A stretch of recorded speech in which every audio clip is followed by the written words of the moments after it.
Good morning, everybody. Today is Wednesday, September 8th. You are joining us live behind the lights and cameras of the TV show Wake Up, Explore Your Passion to hear the personal successes and real challenges in the pursuit of a dream right here in Hollywood. You're joining us for Wake Up Radio. Good morning, everybody. Thanks for being here. I'm your host, Ryan Ray, and joining me live right here next to me is my co-host, Mr. Fuzz Edwards. Good morning, Fuzz. Good morning, Ryan, and thanks to everyone that's listening and watching. We want to remind you that we're going to be taking your live calls throughout the show today. So if you have a question or want to make a comment about something that you hear, call us at 646-727-3841. That's right. We always love having you join us live in the chat room and call us on the phone lines. Also joining us live this morning is a beautiful woman by the name of Marlo Scott, joining us from New York City, New York. Good morning, Marlo. Hi, all. Good morning. Good morning. Good morning. You're looking fabulous this morning, Marlo. How are you? I'm doing great. It's I'm cheating a little bit because it's afternoon. Well, Marlo, it's a pleasure to have you here live. You are the owner of Sweet Revenge Cupcake Beer and Wine Bar in New York City in the West Village, and you have been getting all kinds of exposure lately. Let's talk about how you got started. Is cupcakes, beer, and wine something that you've always been passionate about? Well, I don't know that in my life prior to Sweet Revenge, I was necessarily passionate about the three of them coming together, but since I opened, the answer is hell yeah. I'd been baking my cupcakes since December of 2005 when a couple months prior I did not get a promotion that I had been promised, and I used to work in the corporate world in publishing and running a sales team, and so I was frustrated, and I lived down in the West Village here in Manhattan and around the corner from a very famous cupcake bakery called Magnolia, and I would go and stand in line and observe the place and kind of brainstorm and daydream about what would I do if it were mine. And so when I didn't get that promotion, I became very passionate about doing my own business, and I thought, hey, I can do cupcakes. So that's where the idea was born, as I swore some Sweet Revenge at my job back in 2005, and then I had the good fortune of being able to do it after getting laid off back in 2007.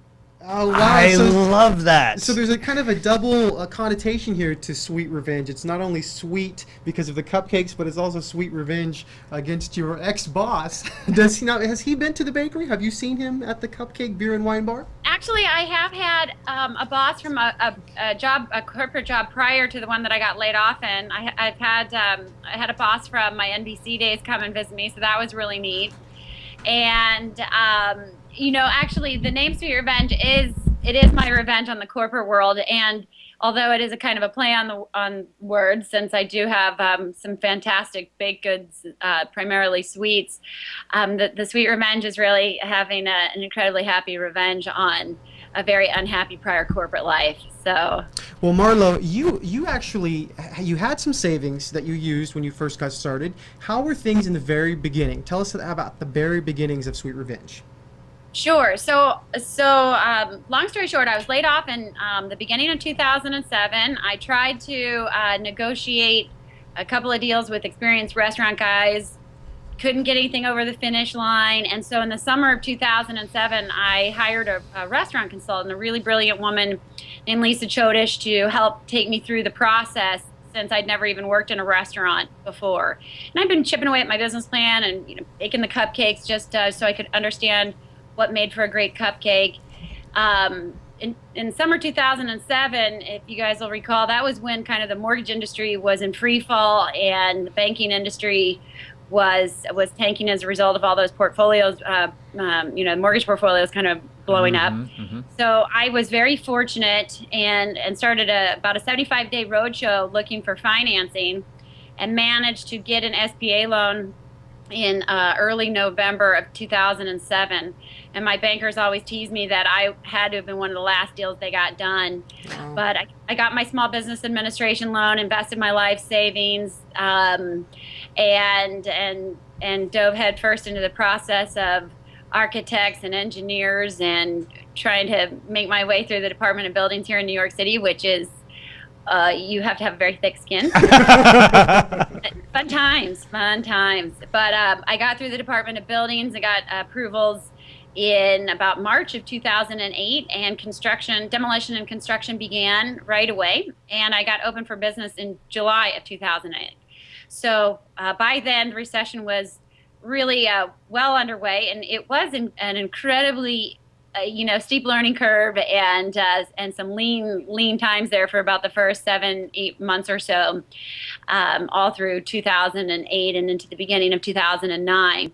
But then, kind of as luck would have it, or that good karma thing, in December of 2008, so about 6 months into the business, I got a call from a mentor of mine, guy by the name of Keith Mullen, who runs and owns an outplacement services firm called Mullen and Associates, who I had gone to as part of my severance package when I was laid off. And long story short, Keith had been mentoring me and tracking my progress, and had been keeping a friend of his who worked for the Martha Stewart show updated on all my progress. And so in that December, he said, "Hey, Marlo, great news. I'm going to introduce you to a friend of mine." And so he did. That was December 08. And in January of 09, I dropped off cupcakes to the Martha Stewart show the first week in January. Got a call like literally within hours, and was in the studio making cupcakes with Martha a week later, and it aired third week, I believe, in January of 2009. And that was my first really huge pop in terms of seeing actual kind of foot traffic response, patrons coming out as a result of some really phenomenal publicity. And it's those coincidences, Marlo, that lead us down these successful lucky breaks that we have. We're going to talk more about those coincidences and some of the naysayers who didn't believe in Marlo's idea when we come back here on Wake Up Radio. Stay with us.